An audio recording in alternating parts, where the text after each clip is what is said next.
মাঝে মাঝে রিলেশনশিপ আপনার জন্যে বোঝা হয়ে দাঁড়ায়, আর আপনি একটা রিলেশনশিপকে আঁকড়ে ধরে রাখার চেষ্টা করেন। ভাবেন যে ভবিষ্যতে হয়তো আবার সব কিছু ঠিক হয়ে যাবে। না, আমরা আজকে আর কোনো গুরুগম্ভীর বিষয় নিয়ে আলোচনা করতে যাচ্ছি না। অ্যাজ ইউজুয়াল প্রিভিয়াস ডিসকাশনসগুলোর মতো আমরা আজকে আর কোনো জ্ঞান গম্ভীর কোনো তথ্য আজকে নিয়ে ডিসকাশন করব না। আমরা আজকে আলোচনা করব যে কিভাবে কিংবা কখন আপনি বুঝবেন যে একটা রিলেশনশিপে ফুল স্টপ লাগানোর একটা সময় হয়ে গেছে কিংবা একটা সময় হয়ে এসেছে। আমরা সর্বপ্রথমেই মেন পয়েন্টসগুলো নিয়ে অ্যাট এ গ্লান্স একটা আলোচনা করব।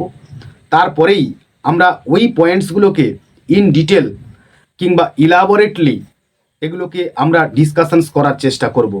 হ্যালো ফ্রেন্ডস, আইডিয়ালগসের আরও একটা নতুন ডিসকাশনে অনেক অনেক স্বাগত। আমরা আজকে কথা বলবো যে আপনি কখন বুঝবেন যে আপনার রিলেশনশিপ আপনার কাছে বোঝা হয়ে দাঁড়িয়েছে, কখন বুঝবেন যে এই রিলেশনশিপে আর কোনো ভবিষ্যৎ নেই, কখন বুঝবেন যে এই রিলেশনশিপ একটা ফুল স্টপ লাগানোর সময় হয়ে এসেছে। Let's have a look now at first. Number ওয়ানে আমরা আসবো সূচনা কিংবা গোড়ার কথা। নেক্সট আমরা 2 নম্বরে আসবো একে অপরের মধ্যে ভুল বোঝাবুঝি ও সন্দেহ প্রবণতা। নাম্বার 3তে আমরা আসবো পরস্পরের প্রতি শ্রদ্ধার অভাব। নাম্বার 4-এ আমরা আসবো দৈনিক ঝগড়া ও অশান্তি। নাম্বার 5-এ আমরা আসবো বিশ্বাস ভেঙে গেছে। নাম্বার 6-এ আমরা আসবো মনোযোগ আর নেই, অর্থাৎ আপনার পার্টনার আপনার প্রতি যে আর মনোযোগ দিচ্ছে না, সেই বিষয় নিয়েই আমরা আলোচনা করব। নেক্সট আমরা চলে আসবো নাম্বার 7-এ আপনি যখন সস্তা। নাম্বার 8-এ আমরা আসবো শারীরিক ও মানসিক ক্লান্তি। নাম্বার 9-এ আমরা আসবো পার্টনারের একাধিক সম্পর্কে জড়িয়ে পড়ার লক্ষণ। অ্যান্ড নাম্বার 10-এ আমরা আসবো মানসিক ও শারীরিক দূরত্ব। নেক্সট আমরা চলে আসবো নাম্বার 11 একতরফা প্রচেষ্টা। নাম্বার 12 সবসময় বিতর্ক। নাম্বার 13 একে অপরকে অসম্মান ও বিষাক্ত আচরণ। অ্যান্ড ফাইনালি নাম্বার 15-এ আমরা আসবো উপসংহার। তো এই 12টা মেন পয়েন্টস নিয়ে আমরা আজকে বিস্তারিত আলোচনা করব। আমরা দেখি যে একটা রিলেশনশিপে 6 বছর, 7 বছর, 8 বছর, 10 বছর হয়ে যাওয়ার পরেও সেই রিলেশনশিপে একটা যেন কোথাও ভাঙন এসেছে। সেই রিলেশনশিপ আর সামনের দিকে এগোচ্ছে না কিংবা তার আর কোনো ভবিষ্যৎ নেই।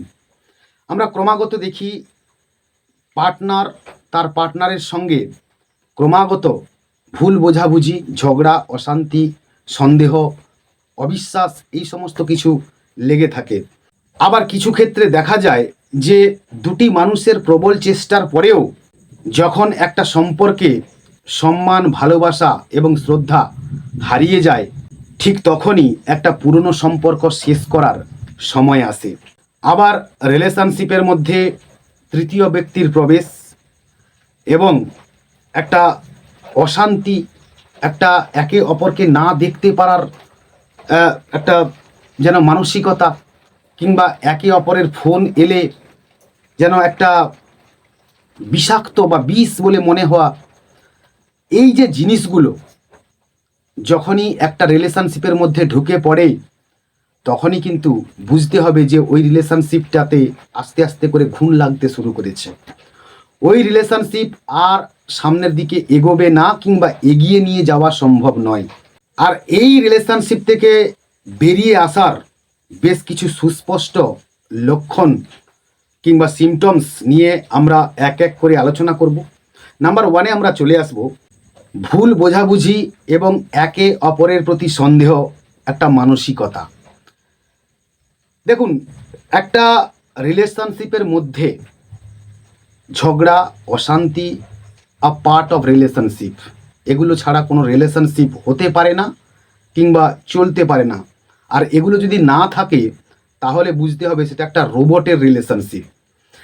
তো এগুলো থাকবেই, কিন্তু এগুলো যখন একটা মাত্রা ছাড়িয়ে যায়, এগুলো যখন 24 ঘন্টা পেরিয়ে যায়, 48 ঘন্টা পেরিয়ে যায়, 72 ঘন্টা পেরিয়ে যায়, 3 দিন 4 দিন 5 দিন একটা ঝগড়া চলছে চলছে, কিংবা একটা ঝগড়ার পরে আর কারোর সঙ্গে 3 দিন 4 দিন 5 দিন কোনো যোগাযোগ নেই, তো তখনই আমাদেরকে বুঝতে হবে যে ওই রিলেশনশিপটাকে আর টেকানো বোধহয় সম্ভব নয়। আর এখান থেকেই একটা রিলেশনশিপ ক্লোজ হওয়ার প্রথম ধাপ কিংবা ফার্স্ট স্টেপটাই শুরু হলো। নেক্সট আমরা চলে আসবো নাম্বার 2তে, শ্রদ্ধার অভাব। প্রতিটা রিলেশনশিপের মধ্যে একে অপরের প্রতি শুধু প্রেম নিবেদন কিংবা ভালোবাসা শুধু থাকলে চলবে না। একটা রিলেশনশিপকে লাস্ট লং হতে গেলে অবশ্যই একে অপরের প্রতি একটা শ্রদ্ধা কিংবা একটা রেসপেক্ট থাকতেই হবে। একটা রেসপেক্ট যদি থাকে একটা রিলেশনশিপের মধ্যে, তাহলে একে অপরকে যে একটা বিনম্র দৃষ্টিতে দেখা কিংবা বিনম্রভাবে কথা বলা, সেখান থেকেই কিন্তু সৃষ্টি হয় কিংবা শুরু হয়। আর এই শ্রদ্ধা যদি না থাকে কিংবা ক্রমাগত হারিয়ে যেতে থাকে, তাহলে অবশ্যই বুঝতে হবে যে ওই রিলেশনশিপটা মানে একটা আস্তে আস্তে করে খাদের কিনারার দিকে চলে যাচ্ছে। দেখবেন যদি আপনার পার্টনার যদি আপনাকে কথায় কথায় অসম্মান করে, কথায় কথায় ঠেস মেরে কথা বলে, তাহলে বুঝবেন যে ওই রিলেশনশিপটা আস্তে আস্তে হিমঘরের দিকে চলে যাচ্ছে, ঠান্ডা ঘরে চলে যাচ্ছে। ওই রিলেশনশিপ আর বোধহয় টিকিয়ে রাখা তখন সম্ভবপর হবে না। পার্টনারের কথা কিংবা কাজকে প্রতিনিয়ত ছোট চোখে দেখা হলে কিংবা ছোট করে দেখা হলে, কিংবা বারংবার আত্মসম্মানে আঘাত দিয়ে যদি কথা বলে কোনো পার্টনার কারোর সঙ্গে বা তার পার্টনারের সঙ্গে, এবং যদি দেখা যায় একে অপরকে বড় করে জাহির করার চেষ্টা করছে, কিংবা আমার এই গুণটা রয়েছে বেশি, কিংবা আমি এই জন্যই এই বা আমার মধ্যে একটা গর্ব কিংবা অহংকারের যদি একটা ছায়া চলে আসে, তাহলে বুঝতে হবে যে ওই পার্টনারশিপ কিংবা ওই রিলেশনশিপ আর সুস্থ নেই। ওই রিলেশনশিপ আস্তে আস্তে করে ব্রেকআপ হতে চলেছে। নেক্সট আমরা 3 নম্বরে চলে আসব, দৈনিক ঝগড়া এবং অশান্তি। আগেই বলেছি যে একটা রিলেশনশিপের মধ্যে ঝগড়া অশান্তি এগুলো থাকবেই, it's a part of a relationship. কিন্তু এটা যদি মাত্রাধিক হয়, এটা যদি একটা মাত্রা ছাড়িয়ে যায়, যদি এর কোনো বাউন্ড না থাকে, কিংবা এই রিলেশনশিপকে যদি কোনোভাবে যদি না আর কন্ট্রোলের মধ্যে আনা না যায়, তাহলে বুঝতে হবে যে ওই রিলেশনশিপে একটা ফুল স্টপ লাগানোর সময় এসে গেছে। এবং যদি দেখা যায় যে দুটো এন্ড থেকে ওই ব্যাপারটা শুরু হলে যদি একটা এন্ড কিংবা একটা পক্ষ যদি থামার আর কোনো না চেষ্টা করে, কিংবা একটা এন্ড অপর এন্ডকে থামানোর না চেষ্টা করে, তাহলে সেখানেই একটা রিলেশনশিপের যে মুচকে যাওয়ার সময় এসেছে সেটা কিন্তু পরিষ্কার হয়ে যায়। এবং এই রকম রিলেশনশিপকে টিকিয়ে রাখা কিংবা চালিয়ে নিয়ে যাওয়া একটা মুশকিল ব্যাপার হয়ে দাঁড়ায় আমাদের কাছে। নেক্সট আমরা চলে আসবো নাম্বার 4-এ, যে একে অপরের প্রতি বিশ্বাসটা ভেঙে গেছে। অর্থাৎ প্রথম দিনের মতো করে আর সেই বিশ্বাসটা একে অপরের প্রতি আর নেই, কিংবা একে অপরকে সন্দেহ করে চলে। এরকম একটা রিলেশনশিপ যদি এই রকম একটা জায়গায় পৌঁছে যায়, তাহলে কিন্তু দ্বিতীয়বার ভাববার সময় এসে গেছে। কারণ আমাদেরকে এটা জানতে হবে যে একটা রিলেশনশিপ টিকে থাকার মূল ভিত্তি কিংবা মূল ভিত হলো বিশ্বাস, বিলিফ। একে অপরের প্রতি বিশ্বাস থাকাটা সবথেকে একটা বড় ভিত আমাদের রিলেশনশিপকে টিকিয়ে রাখার জন্যে। আর যদি সেটা নষ্ট হয়ে যায় এবং দিনে দিনে তার গ্রাফটা পড়তে থাকে কিংবা অবনতি হতে থাকে, তাহলে বুঝতে হবে যে ওই রিলেশনশিপটা আর বোধহয় সামনে এগিয়ে নিয়ে যাওয়া সম্ভব নয়। নেক্সট আমরা চলে আসবো 5 নম্বরে, যে একে অপরের প্রতি আর সেই অ্যাটেনশনটা কিংবা আর সেই মনোযোগটা নেই। লাভ অ্যাফেয়ার হোক কিংবা ভালোবাসা হোক কিংবা অন্য কোনো রিলেশনশিপ হোক, এর মধ্যে শুধু ভালোবাসা স্নেহ থাকলে হয় না, অবশ্যই একে অপরের প্রতি টেক কেয়ার নেওয়ার একটা মানসিকতা কিংবা একে অপরের প্রতি যত্নশীল কিংবা যত্নবান হওয়ার একটা যে টেন্ডেন্সি অবশ্যই থাকা দরকার। আর যদি দেখেন যে আপনার পার্টনার আপনার প্রতি একটা সেই অ্যাটেনশানটা হারিয়ে ফেলছে কিংবা আপনাকে অবহেলা করছে কিংবা আপনাকে ফাঁকি দিয়ে সে কোনো কিছু কাজ কিংবা কোনো কিছু কথা গোপন করছে, এরকমটা যদি দেখা যায় তাহলে বুঝতে হবে যে ওই রিলেশনশিপে আস্তে আস্তে করে ঘুণ পোকা লাগতে শুরু করেছে। নেক্সট আমরা চলে আসবো নাম্বার 6-এ। আপনি যখন সস্তা কিংবা চিপ বলে আপনার পার্টনারের কাছে গণ্য হবেন, যখন আপনার পার্টনার আপনাকে সস্তা ভাবতে শুরু করবে, আর তখনই বুঝতে হবে যে এই রিলেশনশিপ কিংবা এই সম্পর্ক আপনার আত্মসম্মানকে, আপনার সেলফ যে রেসপেক্ট রয়েছে সেটাকে আস্তে আস্তে করে ধ্বংস করছে। অবশ্যই মনে রাখা দরকার, লাভ অ্যাফেয়ারের মতো রিলেশনশিপেও একটা মানে একে অপরের প্রতি শ্রদ্ধা কিংবা একে অপরের প্রতি যত্নবান হওয়াটা অত্যন্ত জরুরি, এবং সঙ্গে সঙ্গে একে অপরের আত্মসম্মান টিকিয়ে রাখাটাও অত্যন্ত দরকারি কিংবা উপযোগী বলে অন্ততপক্ষে আমার মনে হয়। নেক্সট নাম্বার 7-এ আমরা চলে আসব শারীরিক ও মানসিক ক্লান্তি। যদি দেখেন আপনার পার্টনারের সঙ্গে দেখা হওয়ার সময় কিংবা দেখা হলে যদি আপনার মনে আনন্দ কিংবা আবেগ আসার পরিবর্তে যদি হতাশা কিংবা ভয় কিংবা সন্দেহ এই জিনিসগুলো যদি কাজ করে থাকে, তাহলে বুঝতে হবে যে আপনার ওই রিলেশনশিপটা আর আগের জায়গায় নেই, আর আগের মতো করে সেই রিলেশনশিপটাকে এগিয়ে নিয়ে যাওয়া সম্ভব নয়। এবং এর থেকে কিংবা এই রিলেশনশিপ যদি আপনি জোর করে টিকিয়ে রাখার চেষ্টা করেন, তাহলে আপনার মধ্যে একটা মানসিক অবসাদ কাজ করবে। আপনি আস্তে আস্তে ফ্রাস্ট্রেশনের দিকে এগিয়ে যাবেন এবং আপনার এই ফ্রাস্ট্রেশন আপনার কাজে, কর্মে, চিন্তা ভাবনা এবং প্রত্যেকটা জায়গায় এর একটা ছাপ কিংবা থাবা পড়তে শুরু করবে। নেক্সট আমরা চলে আসব নাম্বার 8, পার্টনারের একাধিক সম্পর্কে জড়িয়ে পড়া। অর্থাৎ আপনার সঙ্গে একটা রিলেশনশিপ হয়তো আপনার পার্টনারের রয়েছে আজ 5 বছর, 6 বছর, 8 বছর, 10 বছর রয়েছে, কিন্তু যদি দেখেন হঠাৎ করে যে আপনার পার্টনার আপনার হয়তো কলটা রিসিভ করছে না কিংবা সে কোনো SMS করছে না কিংবা কোনো কল ব্যাক করছে না কিংবা সে কি অবস্থায় রয়েছে সেটাও আপনাকে পর্যন্ত জানাচ্ছে না দীর্ঘ সময় ধরে, তাহলে বুঝতে হবে যে আপনার পার্টনার অবশ্যই তার জীবনে তৃতীয় ব্যক্তির প্রবেশ ঘটেছে। এছাড়াও যদি দেখা যায় যে একাধিক সম্পর্কে জড়িয়ে পড়ার পরেও যদি আপনি তার একটা প্রমাণ পেয়ে যান কিংবা তার কথাবার্তা কিংবা আচরণে সেই সিমটমসগুলো ফুটে ওঠে, তাহলে বুঝতে হবে যে ওই রিলেশনশিপটাকে আর বাঁচিয়ে রাখা সম্ভব নয়, ওই রিলেশনশিপটা শেষ করার সময় এসে গেছে। নেক্সট আমরা চলে আসব নাম্বার 9-এ, মানসিক এবং শারীরিক দূরত্ব।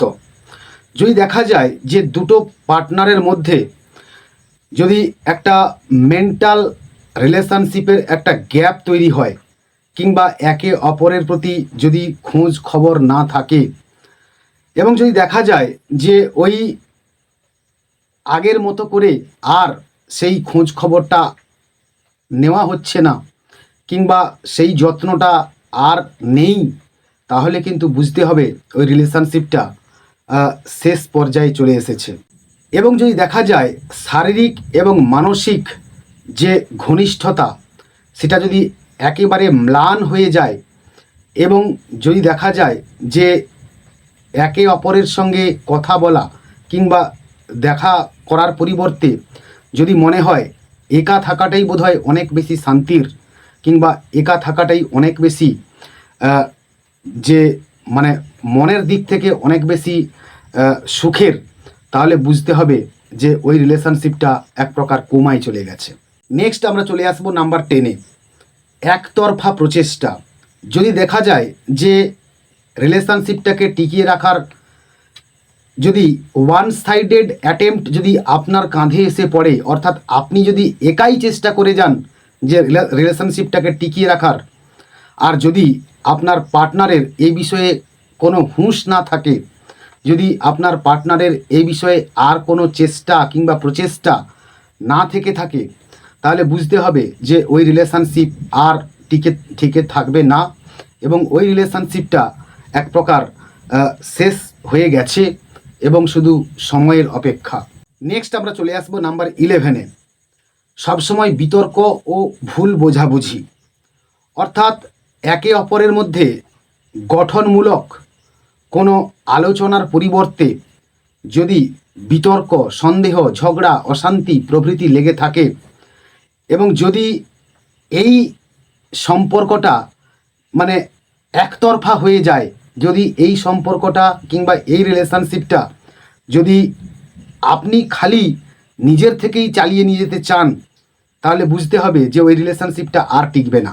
আর যদি দেখেন প্রতিটি কথায় তর্ক বিতর্ক তৈরি হয় এবং যদি দেখেন যে ওই রিলেশনশিপের মধ্যে যে আপনি আর কোনো শান্তি খুঁজে পাচ্ছেন না, প্রচণ্ড অশান্তিতে ভুগছেন, তাহলে বোধহয় এই সম্পর্ক থেকে বেরিয়ে আসাটা আপনার শরীর এবং মন এই দুটোর পক্ষেই অত্যন্ত স্বাস্থ্যকর এবং ভালো বলে আমার পক্ষে মনে হয়। নেক্সট আমরা চলে আসবো নাম্বার 12-এ, একে অপরকে অসম্মান ও বিষাক্ত আচরণ। অর্থাৎ আপনার পার্টনার যদি ক্রমাগত আপনাকে ছোট করেন, নিজেকে বড় করে দেখানোর একটা প্রচেষ্টা করে থাকেন, কিংবা সে নিজে কোনো ভুল করলে সেটা স্বীকার করার পরিবর্তে যদি অস্বীকার করে থাকে, কিংবা যদি ওই দোষটা আপনার ঘাড়ে চাপানোর চেষ্টা করে, তাহলে বুঝতে হবে যে ওইখানে আর টিকে থাকাটা সম্ভব নয়, কিংবা ওই রিলেশনশিপটাকে আর সামনের দিকে এগিয়ে নিয়ে যাওয়াটা মোটেও সম্ভব নয়। নেক্সট আমরা চলে আসবো নাম্বার 13, বিশ্বাসের অভাব। যদি আপনার সঙ্গীর কথাবার্তা, চালচলন কিংবা গতিবিধি আপনার কাছে সন্দেহপ্রবণ বলে মনে হয়, কিংবা আপনি তাকে বিশ্বাস আর না করতে পারেন, কিংবা তার কোনো কাজ যেটা আপনার চোখে অত্যন্ত আর সেই আগের মানুষটার মতো নেই বলে মনে হয়, তাহলে বুঝতে হবে যে ওই সম্পর্কটা শেষ করা সময় এসে গেছে। ফাইনালি আমরা চলে আসব উপসংহার তথা ফাইনাল পয়েন্টে, যে যদি দেখেন যে আপনার পার্টনারের প্রতি আপনার সেই বিশ্বাস, সেই ঘনিষ্ঠতা, সেই আবেগ কিংবা সেই প্রথম দিনের মতো যত্নবান কিংবা দায়িত্বশীল মানসিকতা আর না থেকে থাকে, তাহলে বোধহয় ওই রিলেশনশিপটা ব্রেকআপ করে বেরিয়ে আসা উচিত। কারণ একটা ভুল রিলেশনশিপ, একটা ভুল মানুষ আপনার জীবনে যদি সারা জীবন চলে আসে, তাহলে বুঝতে হবে যে আপনার গোটা জীবনটাতে 12টা বাজতে চলেছে। আর এই রিলেশনশিপ যদি আপনি জোর করে আঁকড়ে পড়ে থাকেন, কিংবা এই রিলেশনশিপকে আপনি আগামীর দিকে নিয়ে যান, তাহলে আগামীতে আরও বড় কোনো অঘটন যে ঘটতে পারে সে বিষয়ে আমার অন্ততপক্ষে কোনো সন্দেহ নেই। যা আজকের দিনে চলছে, যা আজকের দিনে দেখছি যে একটা কোর্টে মানে লাইন দেওয়ার চলছে বা লাইন পড়ে গেছে যে একে অপরের প্রতি ডিভোর্স নেওয়ার জন্য। অর্থাৎ যদি আপনি এমন কোনো ভুল রিলেশনশিপকে আপনি গঠনমূলকভাবে সেটাকে সারা জীবনের জন্য একটা পয়েন্টে নিয়ে এসে দাঁড় করাতে চান, তাহলে অবশ্যই আপনাকে দুবার ভেবে দেখতে হবে, না হলে কিন্তু ওই রিলেশনশিপটা আপনাকে আরও বেশি মানসিক কষ্ট এবং যন্ত্রণা আগামী দিনে দিতে থাকবে। আর এর ফলেই আপনার সংসার কিংবা আপনার যে একটা বন্ডিং, সেই বন্ডিংয়ে একটা বিরাট ফাটল তৈরি হবে এবং আস্তে আস্তে করে আগামী দিনে আপনার যে সন্তান সন্ততি হবে তাদের জীবনেও একটা অভিশাপ হয়ে এই রিলেশনশিপটা কাজ করবে বলে অন্ততপক্ষে আমার মনে হচ্ছে। তাই নিজেকে ভালোবাসুন, নিজের মানসিক শান্তিকে গুরুত্ব দিন। একটা কথা মনে রাখবেন যে সম্পর্ক বা রিলেশনশিপ শেষ হওয়া মানে সমস্ত কিছুর শেষ নয়, জীবন শেষ নয়, এখান থেকেও বেরিয়ে এসে নতুনভাবে জীবনকে নতুন আঙিনায় মেলে ধরা যায়, কিংবা অনেকেই এর উদাহরণ হিসেবে থেকেছে। আর এইভাবে যদি আপনি বেরিয়ে আসতে পারেন, তাহলে আপনার জীবনের একটা নতুন অধ্যায় কিংবা নতুন চ্যাপ্টার এখান থেকেই শুরু হলো। আর যেটাকেই আপনি কিনা বলতে পারেন a fresh start of your self or your relationship and also your life. এখন সময় হয়েছে জীবনে নতুন কিছু শুরু হওয়ার, কিংবা নতুনভাবে নতুন কিছু হওয়ার একটা সময় এসে গেছে। আর এখন আপনার জীবনে নতুন কিছু মুহূর্ত ঘটার অপেক্ষায় আপনার জীবন আপনাকে আহ্বান করছে। সুতরাং এইরকম একটা দুমড়ে মুচড়ে যাওয়া কিংবা একটা দলা পাকিয়ে যাওয়া রিলেশনশিপকে যদি আপনি জোর করে ধামাচাপা দিয়ে যদি আপনি এগিয়ে যেতে চান, তাহলে আপনার সারাটা জীবন অত্যন্ত চোখের জলে নাকের জলে হতে হবে, এবং এর জন্য একমাত্র দায়ী আপনিই থাকবেন, অন্য কাউকে আপনি দোষারোপ করতে পারবেন না। এই জীবন ভীষণই ছোট, তাই এইরকম একটা সম্পর্ককে টেনে নিয়ে চলার কোনো মানে কিংবা কোনো ব্যাখ্যা আছে বলে আমার অন্ততপক্ষে মনে হয় না। যে সম্পর্ক আপনাকে শুধু কষ্ট, হতাশা এবং মানসিক অবসাদ দিয়ে থাকে, সেই সম্পর্ক থেকে বেরিয়ে আসা আপনার শরীর, মন এবং স্বাস্থ্যের জন্যে অত্যন্ত ভালো। আর যে সম্পর্ক আপনাকে মানসিকভাবে কষ্ট দেয়, আপনাকে অসম্মানিত করে, সেটা জীবন থেকে মুছে ফেলুন। তা সে যেই হোক না কেন, বন্ধু, আত্মীয় স্বজন কিংবা প্রেমিক, যেই হোক না কেন, তাকে জীবন থেকে চিরদিনের জন্যে মুছে দিন কিংবা মুছে ফেলুন। সুতরাং আপনার সে যত কাছেরই মানুষ হোক না কেন, যত কাছের কেউ হোক না কেন, তাকে জীবন থেকে সরিয়ে দিন। দেখবেন আপনার জীবন অনেক সুন্দর, অনেক নিষ্ঠাবান এবং অনেক বেশি ফুরফুরে মনে হচ্ছে। একটা কথা মনে রাখবেন, যে কারোর জন্যে নিজের লাইফ শেষ করা, নিজেকে চিরজীবনের জন্য এই পৃথিবী থেকে হারিয়ে দেওয়া, কিংবা নিজেকে একদম অতলে তলিয়ে দেওয়ার কোনো বুদ্ধিমত্তার পরিচয় নয়।